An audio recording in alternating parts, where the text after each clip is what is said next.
Hey, Peter, so great to have you. Pleased to be here. We know this isn't an easy time, an easy place for you to be, but you made it. And you are an incredibly powerful person with incredibly amount of energy and strength. So we're so honored to have you here because you are the ambassador of the new federal state of China. So on behalf of the hundreds of millions of freedom-loving Chinese people who are watching this live broadcast right now, I want to give you a round of applause and standing ovation. Thank you for being here. Thank you just so much. And this is a great second anniversary of the new federal state of China, and I couldn't be more glad to be here. And I hope people understand that yesterday, about this time, I was in a jail cell with leg irons and handcuffs on for standing up for an important constitutional principle in this country. But I would not let that stand in the way of coming to see you, the great Miles Guo, and to be here with my brother in arms, Steve Bannon, to talk really about the importance of freeing the China from the Chinese Communist Party. We must do that. And I'm here as an ambassador to help in any way I can. So happy anniversary. Happy anniversary. There's going to be many more. And one day we will celebrate this anniversary in Beijing. Absolutely. Thank you.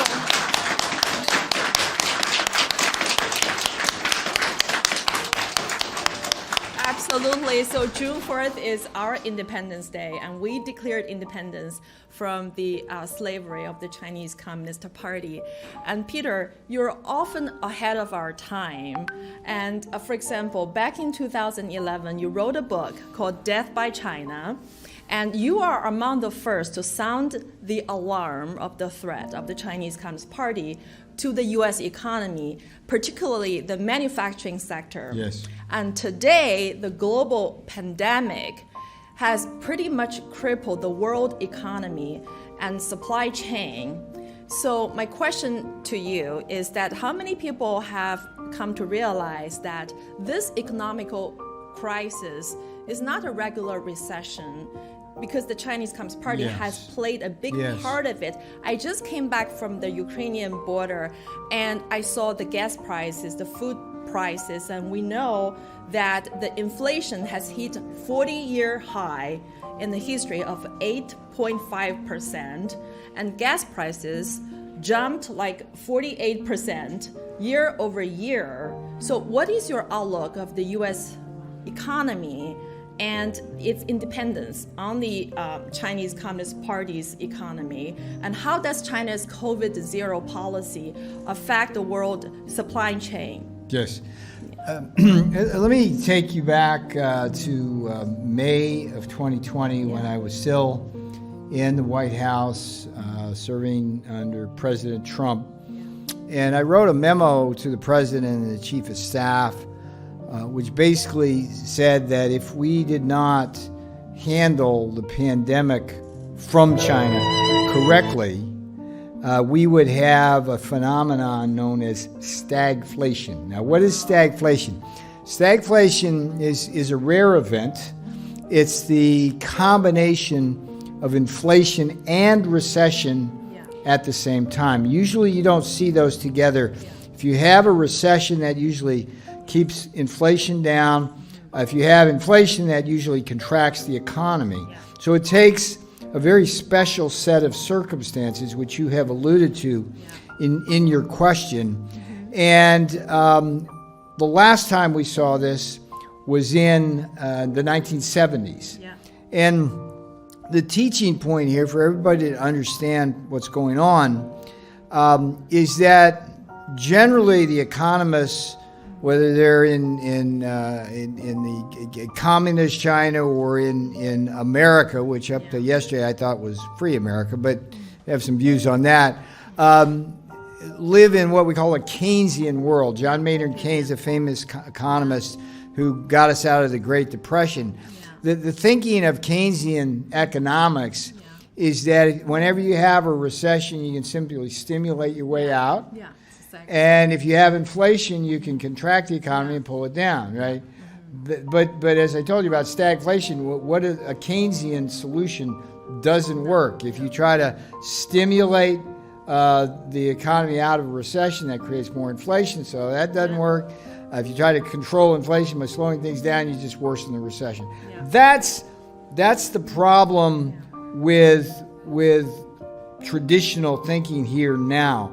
What we have instead, and this was the genius of Donald Trump, what we have instead is to recognize that structural problems drive stagflation. Structural problems are the impediments to growth. So in 2016, when I was on the campaign trail with President Trump, we had this mantra of structural changes. It was tax cuts, deregulation, it was strategic energy dominance with oil and cheap gasoline, and then most of all it was fair trade.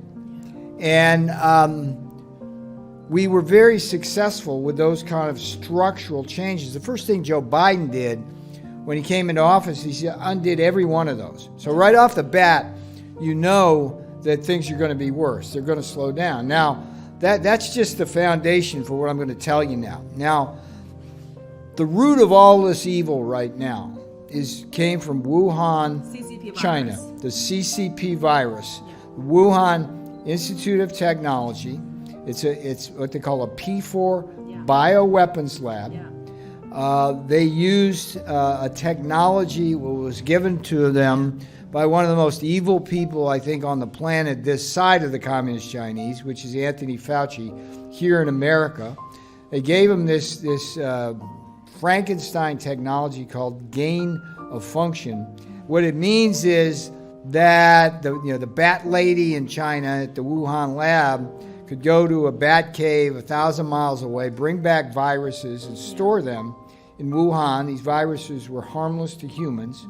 And then they used the Fauci technology, the gain of function, to go in and weaponize those viruses. This was what was going on in Wuhan. I said it from day one. Miles Guo, right there, said it from day one.